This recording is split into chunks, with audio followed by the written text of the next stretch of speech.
YouTube, it's Rob from the Civic Report.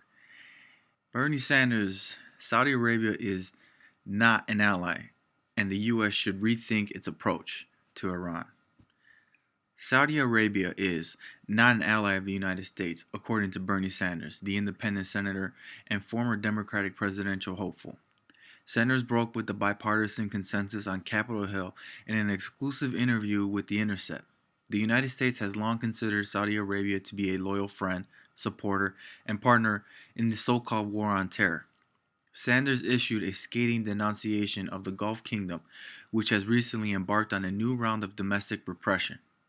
I consider Saudi Arabia to be an undemocratic country that has supported terrorism around the world. It has funded terrorism. They are not an ally of the United States.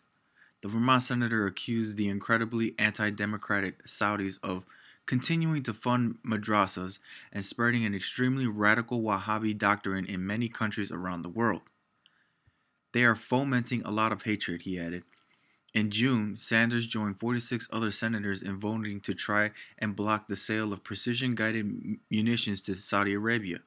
A Saudi led coalition backed by the U.S. has been bombing Iranian backed Houthi fighters in Yemen since 2015 and is accused of killing thousands of Yemeni civilians. Speaking to The Intercept, Sanders called for a rethink in terms of American foreign policy vis a vis Iran and Saudi Arabia. The senator suggested the United States should consider a pivot toward long standing adversary Iran and away from traditional ally Saudi Arabia. The latter, he claimed, has played a very bad role internationally, but we have sided with them time and time again, and yet Iran, which just held elections, Iran, whose young people really want to reach out to the West, we are continuing to put them down. Sanders said he had legitimate concerns about Iran's foreign policy, but wanted a more even-handed approach from the United States to the Iran-Saudi conflict.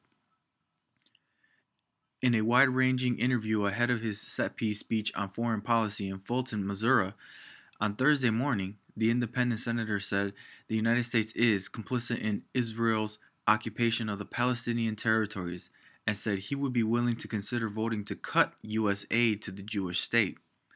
He also offered tentative support for a face-to-face meeting between President Donald Trump and North Korea's Kim Jong-un, described U.S. drone strikes against innocent civilians as one of the root causes of terrorism, and called for a re-examination of U.S. foreign policy, unilateralism.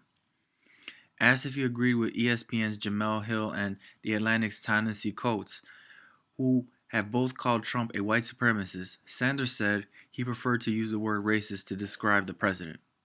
I think Donald Trump has strong racist tendencies, he said, and I say that not just because of his absurd and horrific remarks on Charlottesville, but because when you lead the effort to try to delegitimize the first African American president in our history, I think that's racist. When you argue about the Central Park Five, I think that's racist. So I think it's fair to say he has strong racist tendencies. The Intercept will publish the full interview with Sanders on Friday.